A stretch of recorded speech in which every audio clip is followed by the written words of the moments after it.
j'espère que vous allez bien. Aujourd'hui on se retrouve avec un style de vidéo que vous aimez beaucoup sur la chaîne, c'est la palle de la saison du moment. Donc je vous ai préparé ma palle de cet été. J'ai eu les yeux plus gros que le ventre je pense parce que c'est impossible que je lise tout, quoique j'ai quand même à peu près 2 semaines et demie de vacances cet été. Mais je doute très franchement d'arriver à bout de tous ces livres là. Je vous les présente sans plus tarder parce qu'il y en a pas mal. Le premier livre que j'aimerais lire c'est Triangle amoureux ou pas de Marissa Kenter, publié chez Lumen. C'est un livre qui m'a été envoyé par la maison d'édition et que j'aimerais beaucoup lire parce que le titre me faisait vraiment de l'œil. Je trouve, comme je vous l'ai dit je crois précédemment dans les précédentes vidéos, que c'est un titre vraiment particulier pour l'été, vraiment fait même pour l'été. Je vais pas vous le présenter davantage parce que je crois que je vous l'ai présenté dans mon dernier book haul, donc je vous ramène à cette vidéo là si vous voulez en savoir un petit peu plus. Cette année j'aimerais aussi lire Mes meilleures vacances ratées de Morgan Matson, publié chez Page Turner. J'avais reçu ce livre l'année dernière et j'avais pas eu le temps de le lire. C'est une collection spéciale chez Page Turner qui sort tous les ans. C'est des livres un petit peu spéciaux faits pour l'été si vous voulez. Alors moi c'est des livres que j'aime beaucoup, c'est une collection que je prends tous les ans parce que je trouve que c'est parfait pour l'été. Il n'y a rien de mieux, c'est des petits one shot avec généralement une petite romance, de l'amitié, des sorties, des adolescents qui se trouvent. C'est toujours pendant l'été et je trouve que c'est super. En l'occurrence on va suivre une jeune adolescente qui s'appelle Andy, à qui tout réussit dans la vie et elle prévoit de passer un super été jusqu'à ce qu'en fait son papa qui est politicien soit éclaboussé d'un scandale et donc du coup ça entiche aussi sa propre réputation et j'ai l'impression que tout le monde lui tourne le dos. Elle perd un petit peu tous ses repères et elle est même obligée de travailler cet été alors qu'elle avait prévu de partir en vacances, de faire la bronzette etc avec ses amis. C'est pas du tout les plans qu'elle avait imaginés. Elle va d'ailleurs se transformer en, comme vous pouvez le voir, promeneuse de chiens et elle va faire la rencontre d'un garçon qui va tout changer. J'aimerais aussi beaucoup lire Fangirl sous vos recommandations puisque c'est un livre que vous aimez vraiment beaucoup. J'ai vu vraiment un engouement de malade quand je l'ai présenté sur les réseaux sociaux. C'est vrai que vous avez été très nombreux à réagir et à m'envoyer des messages en me disant il est génial, j'espère que t'aimeras, etc etc. Moi j'avais lu qu'un seul livre de Rainbow Rowell, c'était l'année dernière, c'était le livre Minuit ou presque et j'avais passé un super moment de lecture. C'est vrai que le roman faisait que 100 pages mais alors pour les fêtes de fin d'année vraiment ça m'avait trop mis dans le mood. Là j'aimerais le lire parce que c'est une petite romance apparemment toute mignonne où on va suivre un personnage qui s'appelle Kat qui adore l'écriture, c'est vraiment sa passion, elle ne fait que ça dans la vie et elle vit tout en fait, toute sa vie elle la vit avec sa sœur jumelle mais elles vont arriver en fait en fac et elles vont être séparées et Kat devra faire son propre chemin. Donc je pense qu'elle va rencontrer quelqu'un voilà qui va peut-être être ou pas passionné par l'écriture ou la lecture, je sais pas trop. En tout cas étant donné tous les commentaires de malades que j'ai reçus et j'espère vraiment l'aimer, j'ai trop la pression sur ce livre là. Je vous l'ai présenté aussi dans mon dernier update lecture, j'aime les lire Strawberry Moon, la fille de la lune de Laia Lopez qui m'a été envoyé par les éditions Hachette. C'est un tout petit roman comme vous pouvez le voir, il est vraiment tout petit avec des images en plus, c'est un roman graphique, alors pas une BD, hein. Il y a un mélange des deux.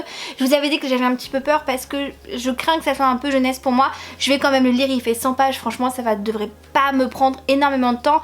On va suivre une jeune femme qui est une sirène et le conseil des sirènes l'a autorisée à regagner la terre ferme pour rentrer en université et de là en fait il va arriver pas mal de choses. Je crois qu'aussi sur le campus il va y avoir des disparitions, ce genre de choses pile au moment où elle va arriver, donc ça va susciter pas mal d'interrogations. J'aimerais aussi lire La toute première fois de Cameron Lund, publié chez Michel Lafon. Je vous en ai aussi parlé dans mon dernier book haul. C'est un roman qui me fait envie à cause des thématiques abordées. Là on va suivre une jeune femme qui est en crush total sur un garçon mais pour elle il y a un gros souci, c'est qu'elle est vierge et elle veut pas du coup que sa première fois avec ce garçon soit nulle et maladroite et autres. Elle se met beaucoup de pression et du coup à ce titre elle décide en fait de faire sa première fois avec son meilleur ami et de là une romance va je pense découler. Voilà donc moi j'ai l'impression que c'est un petit peu frais, plein d'humour, plutôt pas mal avec des sujets qui me semblent bien. Enfin si c'est bien traité après à voir. En tout cas sur le papier ça me donne envie. J'aimerais vraiment beaucoup lire Le jour où tout a basculé de Julie Buxbaum. Vous le savez si vous me suivez, Julie Buxbaum c'est une autrice que j'aime énormément. J'ai beaucoup aimé ses 2 premiers livres publiés chez Pocket Jeunesse.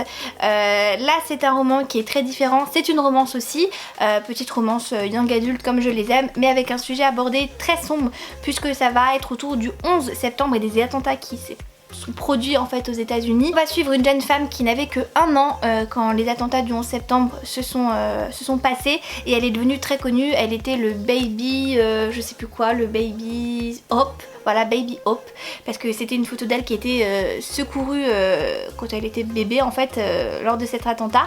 Et on va suivre aussi un jeune garçon qui lui a perdu son papa le jour du 11 septembre. Ils vont se retrouver tous les deux dans le même camp de vacances, et ce jeune homme qui s'appelle Ben, je crois, non pas du tout, Noah.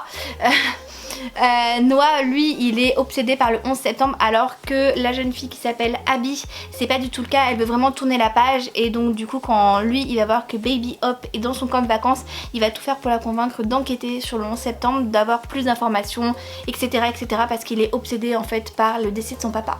Donc ça m'a l'air lourd, assez sombre et triste aussi, il faut le dire, mais j'espère que la romance va apporter une petite pointe de lumière et de beauté dans ce livre.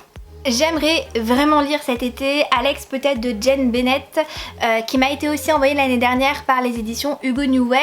C'est un roman que j'ai vu passer sur la toile et qui a de très bons retours, notamment mon amie Alexandra l'a lu et elle l'a beaucoup aimé.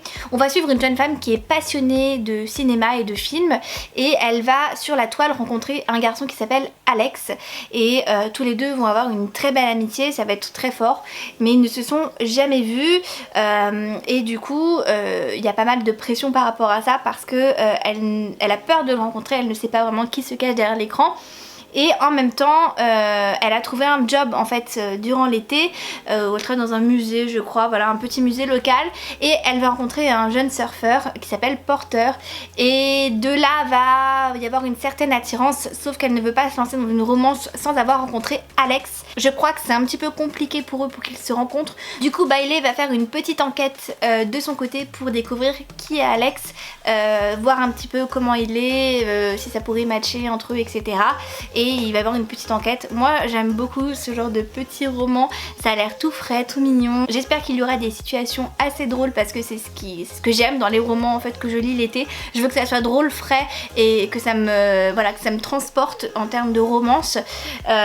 Donc je parie gros sur ce roman là, et j'espère vraiment aimer. Je vais vous en parler dans mon dernier book haul. J'aimerais beaucoup lire Sweet Revenge de Estelle Mascam, qui est sorti chez Peccat Jeunesse là en juin dernièrement. Il est déjà en librairie.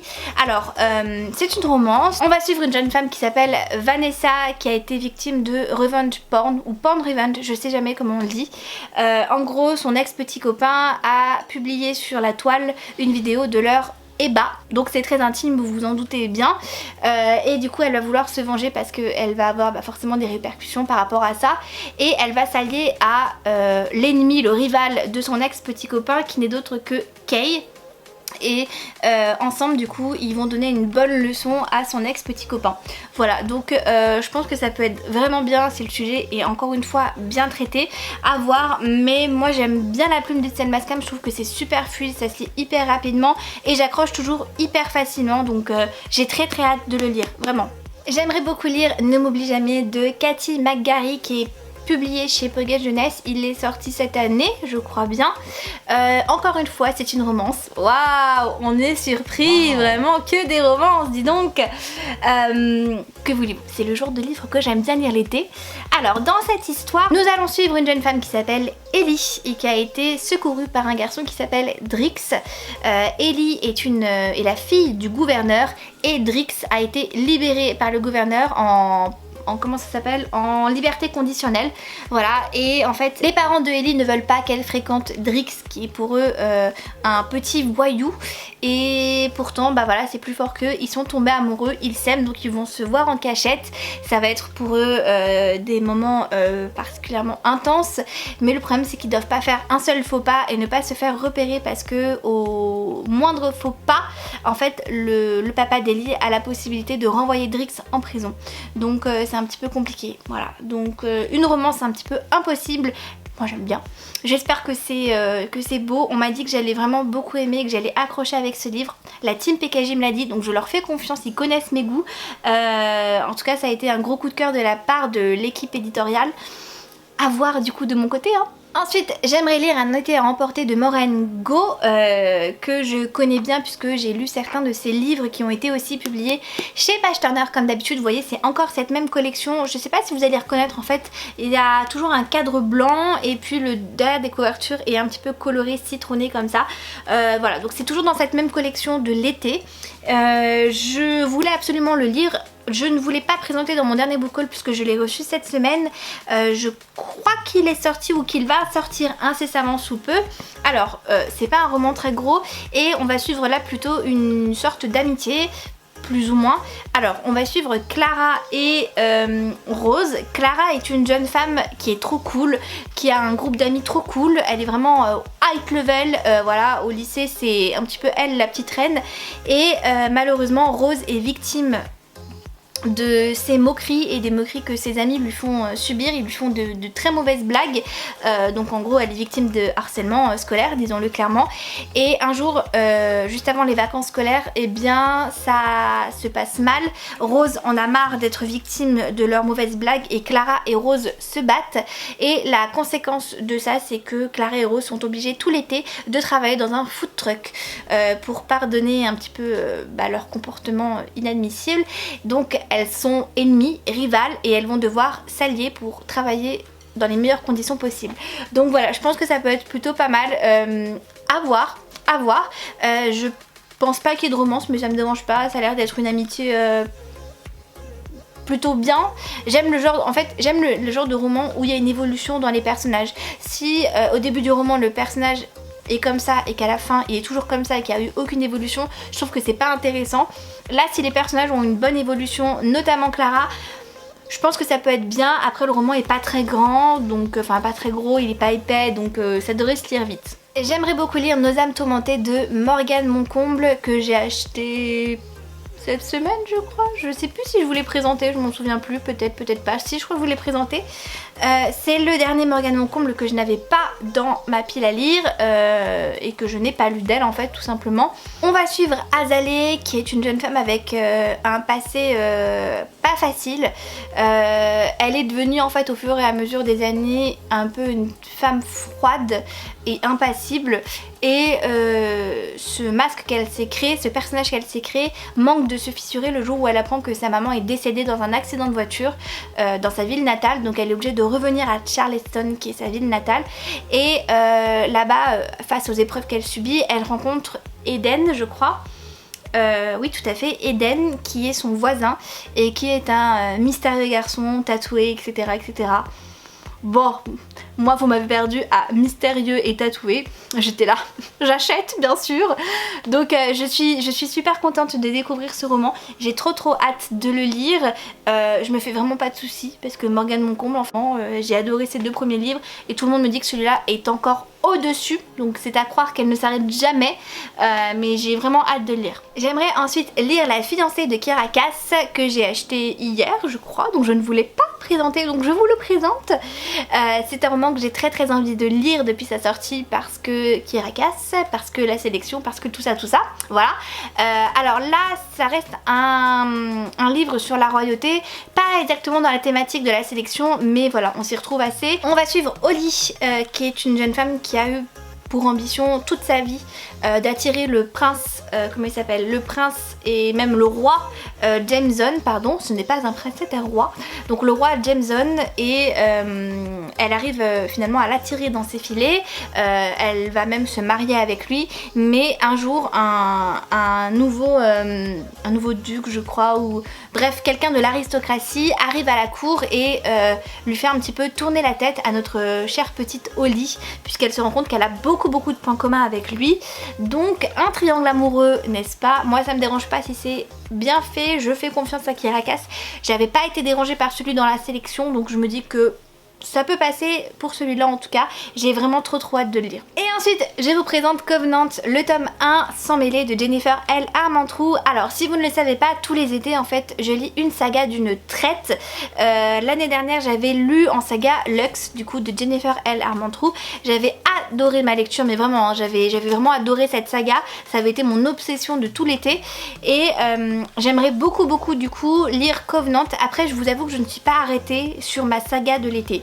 Je sais pas si je lis Covenant ou si j'en lis une autre. Pour le moment je me suis arrêtée sur cette saga, mais il est possible que ça bouge parce que généralement je prends une saga qui me fait très envie sur le moment, je la commence et après je l'enchaîne. Et vu que j'ai pas mal de sagas complètes dans ma palle, j'hésite encore. Donc j'aimerais lire Covenant, ça c'est sûr. Est-ce que ça va être ma saga de l'été? Peut-être, mais je vous garantis pas que je vous en reparle d'ici là. J'en ai fini avec ma palle de l'été. Un petit point sur ma palle du printemps que je vous ai présentée un petit peu avant le confinement. Je ne l'ai pas respectée, voilà. Merci, bravo, bravo, c'était très utile de faire une palle qu'on ne respecte pas. Bravo Camille, wouh! Alors je ne l'ai pas respectée parce qu'il y a eu le Covid, et puis de mon côté j'ai eu des choses qui ont fait que je n'ai pas lu. Voilà, je vais pas rentrer dans le vif du sujet parce qu'on s'en fout. Mais du coup je ne me suis pas du tout tenue à cette palle. Voilà, j'espère que pour cet été ça ira. Normalement oui, parce que c'est vraiment des titres que je veux lire de toute façon. C'est vrai que la palle du printemps généralement je m'en fais jamais parce que pour moi bon il n'y a pas de livre qui me fait penser au printemps, donc j'ai essayé d'en faire une, mais je sais pas du coup si l'année prochaine je vous présenterai une palle de printemps. Très franchement, autant palle automne, été, hiver, oui, parce que là je suis hyper inspirée, autant palle de printemps je suis pas sûre que ça a de l'utilité, donc pour l'instant c'est un échec en tout cas, voilà. J'espère que cette vidéo vous a plu, n'hésitez pas à me mettre un petit pouce bleu si c'est le cas, à commenter aussi, à me dire s'il y a un des titres que je vous ai présenté qui vous plaît, qui vous fait envie ou que vous avez peut-être déjà lu, hein, parce que voilà, il n'y a pas que des nouveautés. N'hésitez pas aussi à me dire vous ce que vous aimeriez lire cet été, parce que ça m'intéresse beaucoup, hein, vous vous en doutez. Donc n'hésitez pas, moi j'aime beaucoup répondre à vos commentaires, je réponds un petit peu en décalé souvent, mais je réponds toujours parce que je vous aime, voilà, et puis j'adore papoter avec vous aussi, hein. Merci beaucoup pour tous les abonnements, merci pour les likes, les commentaires, c'est incroyable. On a dépassé les 3000 abonnés et je m'en remets pas du tout. Donc merci d'être là au quotidien toutes les semaines, le vendredi, samedi, dimanche, bref, n'importe quel jour où vous regardez cette vidéo, ça me fait très plaisir. Je vais arrêter la vidéo là, je vous fais de très gros bisous et je vous dis à la semaine prochaine. Bye bye.